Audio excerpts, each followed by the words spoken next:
Recording में दिख रहा है कि किस तरह सार्वजनिक स्थान पर अधिवक्ता को अधमरा कर दिया गया। वकील साहब ने बस इतना सा कहा कि उधर पानी भरा हुआ है, हमको इधर से जाने दिया जाए।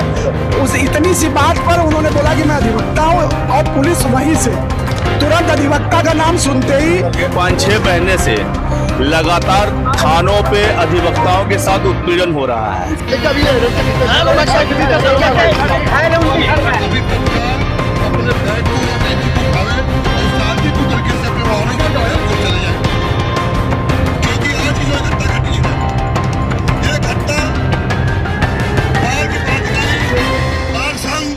कोई वास्ता सरकार नहीं है। बनारस जो पवित्र घाट और मंदिरों का शहर कहा जाता है, लेकिन हाल के दिनों में इसी शहर की सड़कों और कचहरी में कानून और गुस्से की टकराव देखने को मिली।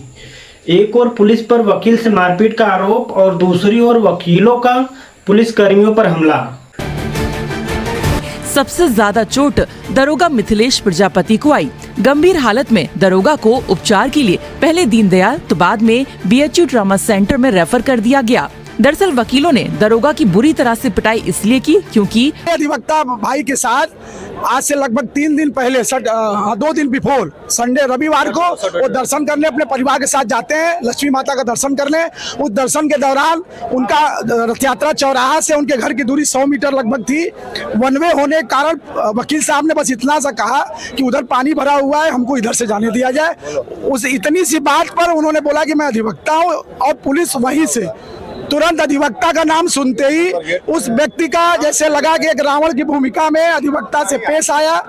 अधिवक्ता अपने पत्नी के साथ था, हेलमेट लगाया था, उसके अंदर पावर के चश्मे थे। इस तरह से मारा गया जिससे उनके चश्मे फूट गए, उनके आंख में 6 टाके लगे। वो अंधे नहीं हुए, वकील साहब अंधे नहीं, वो हाथ टूट गया। सवाल यह है कि कौन सही है कौन गलत और जिम्मेदारी किसकी है। शनिवार रात रथ यात्रा चौराहे पर वकील शिव प्रताप सिंह और पुलिसकर्मी के बीच कथित हाथापाई का वीडियो वायरल हुआ।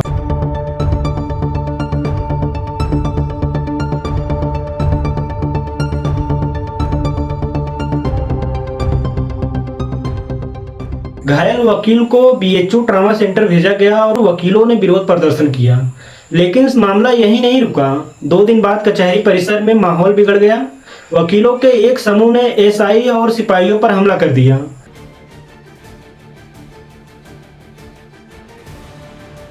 घायल पुलिसकर्मी को भी अस्पताल में भर्ती कराना पड़ा। दरअसल यह टकराव अचानक नहीं हुआ। वकीलों का कहना है कि पुलिस द्वारा दुर्व्यवहार की यह पहली घटना नहीं है। इसलिए हो गया रहा है कि इस तरह बीच 5-6 महीने से लगातार थानों पे अधिवक्ताओं के साथ उत्पीड़न हो रहा है, और इस उत्पीड़न का शिकायत हम लोग जेसीपी से लेके सीपी तक कर रहे हैं, और हमारे शिकायत पे कोई संज्ञान नहीं लिया जा रहा है, और एक फॉर्मेलिटी के तौर पे एक विवेचना में उसको डाल दिया जा रहा है। और आज जो प्रकरण हुआ है इन उच्च अधिकारियों के लापरवाही की वजह से हुआ है। जिस तरीके से हमारे यहाँ पे मारा गया वहाँ पे अधिवक्ता को, अगर ये तत्काल एक्शन ले लिए होते तो शायद आज ये हमारे कैंपस में दरोगा का पिटाई नहीं हुआ होता। और इनके साथ जितने अच्छे से बात करिए, देखिए होता क्या है, 6 महीने से हम लोग देख रहे हैं। अब इनकी भाषा में अगर अब इनका वकील जवाब देना शुरू कर दिए हैं, जिस भाषा में आएंगे, जिस तेवर में आएंगे, एडवोकेट अब उसी भाषा उसी तेवर को, उन्हीं के तेवर को अपना लिया है। देखिए उनका आरोप है कि बार बार शिकायतें उठाने के बावजूद प्रशासन सुनवाई नहीं करता था। वहीं पुलिस का कहना है कि कचहरी में हुई हिंसा पूरी तरह अस्वीकार है और आरोपी वकील की पहचान कर कानूनी कार्रवाई की जाएगी। कुछ अधिवक्तागण के द्वारा मारपीट करी गई। तत्काल पुलिस फोर्स मौके पे पहुंची, सभी सीनियर ऑफिसर्स मौके पे पहुंचे। बाहर के जितने पदाधिकारी गण थे उनके साथ हमारी वार्ता हुई। उन्होंने इस घटना की घोर निंदा करने के साथ साथ ये हमें आश्वस्त किया है कि जो कार्रवाई पुलिस के स्तर से अपेक्षित है उसमें जो कठोर कार्रवाई है वो सुनिश्चित की जाएगी। असल में इस संघर्ष का 3 मेन जड़ है। शिकायतों का समय पर न सुना जाना, पुलिस और वकील के बीच भरोसे की कमी और सार्वजनिक जगहों पर नियमों की अस्पष्टता। अब सवाल है गलती किसकी है। पुलिस की जिम्मेदारी है कि वो हर नागरिक के साथ संवैधानिक तरीके से व्यवहार करे। अगर पुलिसकर्मी ने अकारण बल प्रयोग किया तो यह अपराध है और उसकी जांच व सजा जरूरी है। वहीं वकीलों की जिम्मेदारी है कि न्याय का रास्ता अदालत से खोजें, हिंसा से नहीं। कचहरी परिसर में भीड़ बनाकर पुलिसकर्मी पर हमला करना, कानून तोड़ना और किसी भी तरह जायज नहीं है। अगर पुलिस ने गलत किया तो उसे सजा मिलनी चाहिए। अगर वकीलों ने कानून हाथ में लिया तो उन्हें भी कानूनी प्रक्रिया से गुजरना होगा। लोकतंत्र में दो तरफा छूट की कोई गुंजाइश नहीं है। असल में क्या होना चाहिए था? मेरे हिसाब से सबसे पहले तुरंत स्वतंत्र और पारदर्शी जांच होनी चाहिए थी। अगर पुलिसकर्मी दोषी है तो एफआईआर और अनुशासनात्मक कार्रवाई होनी चाहिए थी। अगर वकीलों ने हिंसा की है तो उन पर भी कड़ी कानूनी कार्रवाई होनी चाहिए।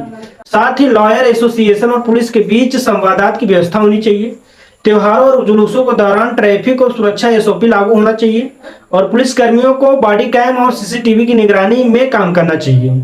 जिम्मेदारी किसकी है? स्थानीय पुलिस नेतृत्व की, क्योंकि अगर शिकायतों पर समय से कार्रवाई होती तो मामला न बढ़ता।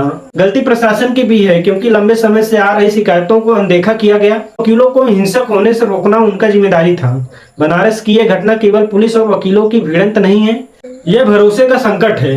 वर्दी हो या काला कोट, दोनों का काम संविधान की रक्षा करना है, न कि उसके नाम पर कानून का उल्लंघन करना।